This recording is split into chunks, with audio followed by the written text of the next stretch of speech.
السلام علیکم، بسم اللہ الرحمن الرحیم، اللہم صلی علی رسول الکریم۔ سورہ بقرہ کے 18 مرکزی موضوعات میں سے ہمارا 8واں مرکزی موضوع انسان ہے۔ اس کے 8 ضمنی موضوعات ہیں، اس میں سے چوتھا ضمنی موضوع ہے دنیا۔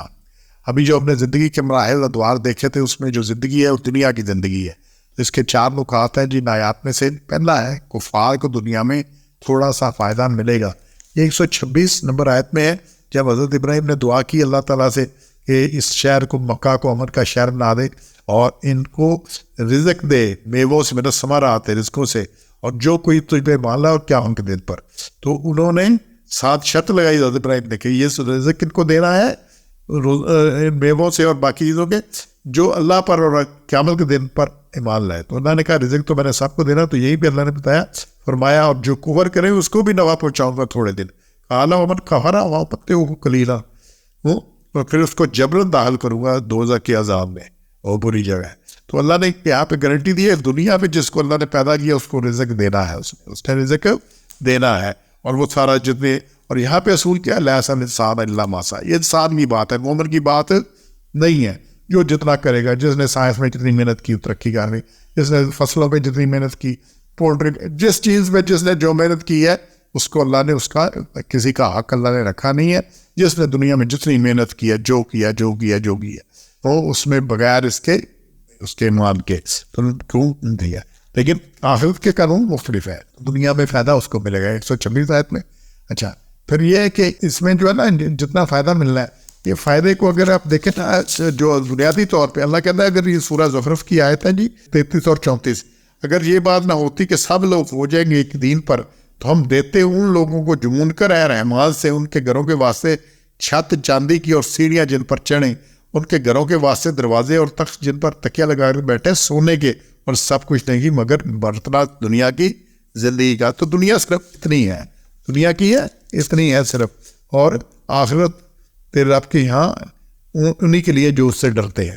تو اللہ کہتے ہیں ایک کو نہیں، میں سب کو سونے اور چاندی کے گھر اور تخت اور کرسیاں اور صوبے اور چھتیں دیتا۔ پھر کیا ہوتا ہے؟ دنیا کی زندگی یہ اسی طرح ہے، فائدہ سب کو ملے گا، اور جو جتنا کرے گا۔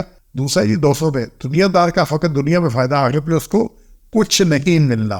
یہ آیت نمبر 200 میں اللہ نے بڑا واضح کیا ہے کہ جو کوئی کہتے ہیں ہمیں ہماری دنیا دے دے، ربنا آتنا فی الدنیا، رب ہمیں ہماری دے دنیا، وما لہ فی الآخرۃ من خلاق، تو اس کا آخرت میں کچھ حصہ نہیں ہے، اس کا آخرت میں کچھ حصہ۔ تو دنیا دار کو صرف دنیا ملنی ہے اور سارا کچھ ہے، جتنی محنت کرے گا مل گئی، جو کچھ ہو گیا دنیا میں ترقیاں ہوگی۔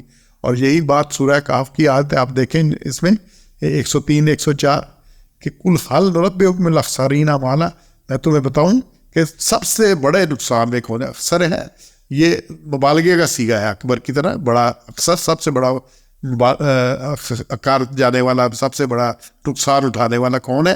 الذین ضل سعیہم، یا تو دنیا، جو دنیا کی زندگی میں کوشش کرتا رہا، اور وَهُمْ يَحْسَبُونَ أَنَّهُمْ يُحْسِنُونَ صُنْعًا، سمجھتا رہا کہ میں بڑا اچھا کام کر رہا ہوں، تو یہ سب سے بڑا خسارے میں، یہ دنیا کی زندگی میں مرتا رہا، دنیا میں محنتیں کرتا رہا، سارا کچھ کرتا رہا، یہ سارا کچھ ہوتا رہا، تو دنیا میں تو فائدہ ملے گا، لیکن آخرت میں اس کو کچھ نہیں رہا، وَحَبِطَ عَنْهُمْ سب کچھ۔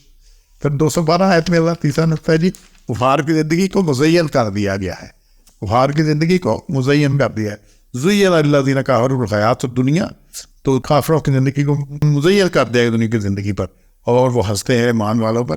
اللہ نے کافروں کو جو کچھ دیا، اچھا اللہ چاہتا تو کافروں کو دیتا ہی کچھ نہ، سیدھا کر دیتا، کیونکہ صبر کرنا آسان کام ہے، شکر کرنا مشکل کام ہے۔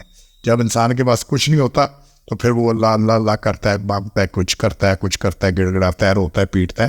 جب سنتا ہے تو پھر کہتا ہے یہ ہم شما دیگر نہیں، پھر بذات بابر عیش کوش کے عالم دوبارہ نہیں۔ تو یہ سارا کچھ پھر اس میں آتا ہے، جب بھی چلتا ہے کہ پاس 4 پیسے آ جاتے، 4 اختیار آتے، کچھ آتا ہے، یہ جتنے فرعون، جتنے اترے ہیں، جو کچھ ہے سب یہی طاقت کا نشہ، مال کا نشہ، سب کچھ ہے۔ یہی کہتا ہے نا فرعون، یہ کس کے نیچے رہ رہے ہیں، کس کے محلات بڑے بڑے ہیں، اس کے یا موسیٰ جیسے بولا بھی نہیں جاتا صحیح طرح سے۔ تو پھر اللہ نے کہا یہ کفار کی زندگی مزین کی گئی ہے، اور یہ پھر مومنوں کا مذاق اڑاتے ہیں۔ اسی طرح ہی ہوتا ہے، مکہ میں بھی جو تھے بڑے بڑے سردار تھے، معاویہ بن حلف تھا، ابو سفیان تھا، ابو جہل تھا، باقی تھے سارے، تو بلال کا، عمار کا، صہیب کا مذاق اڑاتے تھے، ٹھیک ہے نا۔ تو صہیب کا بھی مذاق ہے کہ ان کے پاس کیا، نبی کو یہی ملے ہیں، تو یہی سارا کچھ ہے۔ تو اللہ نے یہ کہا یہ سارا کچھ یہ دنیا ہے.